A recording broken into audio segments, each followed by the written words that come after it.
What's going on, everybody? Welcome back to the channel. So today we're going to be talking about Nosferatu. I know I'm quite a bit late on this, but Jen and I just finally watched Nosferatu, and honestly, I've seen a lot of negativity surrounding this movie, and personally, I really enjoyed the film. Directed by Robert Eggers, who also did The Lighthouse, The Witch, The 5 Stages of Grief, and The Northman, this movie was cinematically very beautiful. The way how it was shot, the transitions, the dark, eerie, creepy factor to it, it was really well done. That's not to say that there weren't some issues, and there are some issues, and we'll get into that a little later, but overall, this movie had me invested, and I saw a lot of negative reviews, and Jen told me that as well, that she saw that people were talking about the overacting in this movie. But when it comes to horror, you kind of have to overact. Like, I mean, when you get scared, you're like, "Whoa," or "Ooh," you know, like people just, like, when you get startled, people have like these weird things that they do. Like some people that have deep voices do like a high shriek. Like, I'm not gonna lie, sometimes I sound like a little bitch when I get scared, and it just happened. That goes into overacting. It's not saying that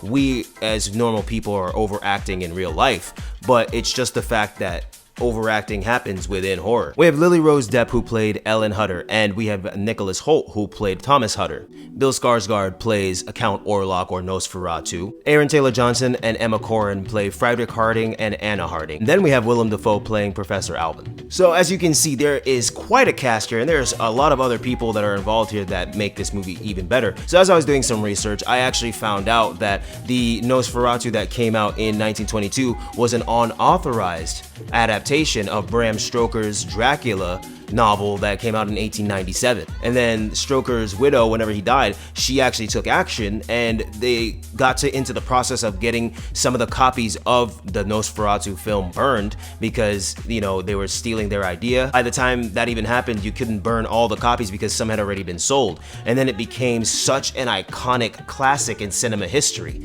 So even though, yes, it is based off Dracula, it is kind of its own thing in a way, but I didn't know that about the whole adaptation, the unauthorized adaptation. I didn't know that they just kind of went with it and just changed the name and made it a little bit different. So the Nosferatu story, you know, you have this real estate agent who wants to go look for a house for his family, and he meets Count Orlok, and then he's suspicious that he's a vampire, and when he gets back, you know, he realizes that his wife is going through these things and has like a weird connection with Nosferatu because Nosferatu wants his wife to be with him and is enamored with him, so she's plagued by nightmares and terrible visions and kind of possession in a way. And I will say Lily Rose Depp stole this movie. Her performance was absolutely immaculate. Like, she had me convinced, she creeped me out, she had me scared just because of the way how she acted. She portrayed Ellen Hutter really well, and I have to give it to her. I have to give it to Nicholas Hoult,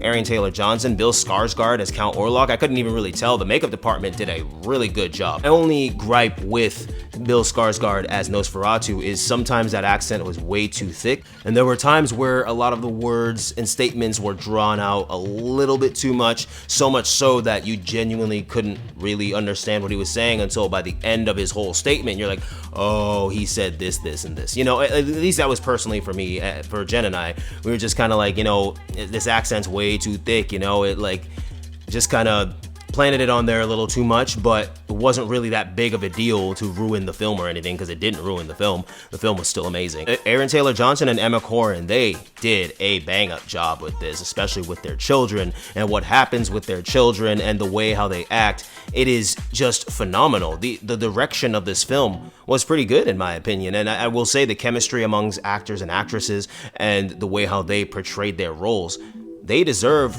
to get nominated for something, literally something. For costumes, for the set design, for cinematography, for acting, for something, because this movie was a lot better than people give it credit for. Ralph Ineson plays Dr. Wilhelm Sieves, and Simon McBurney plays Knock. And we weren't really too sure, but I think we might have thought that Knock was kind of like a Renfield character, or maybe I'm misinterpreting another character for that, but just the overall what went on in the film and what was portrayed in the film was really good, and we had a great time watching this because I do not have hate for this movie like a lot of other people seem to have. Like I said, there were some issues, like case in point, the accent with Bill Skarsgård. And yeah, I mean, yeah, there were times where the acting was a bit much, if you will, but I actually kind of liked that because it's a horror film, and I mean, you gotta think of the time period. That's the thing that people don't understand. You gotta think of the time period.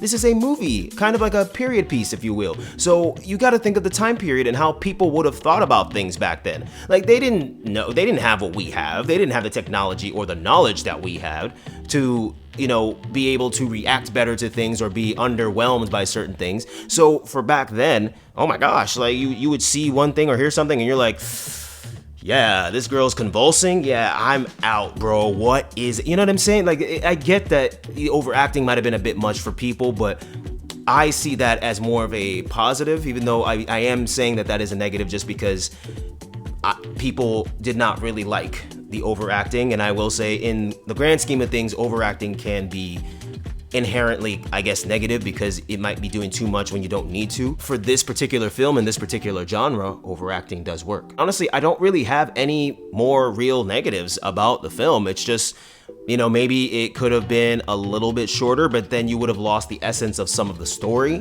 And I love what they did with the characters, even though I did hate what they did with the kids with Frederick and Anna Harding.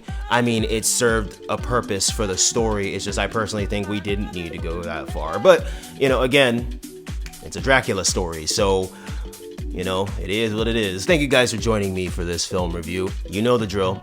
Like and comment on the video and subscribe to the channel if you aren't. Thanks again for watching, guys. Until the next one.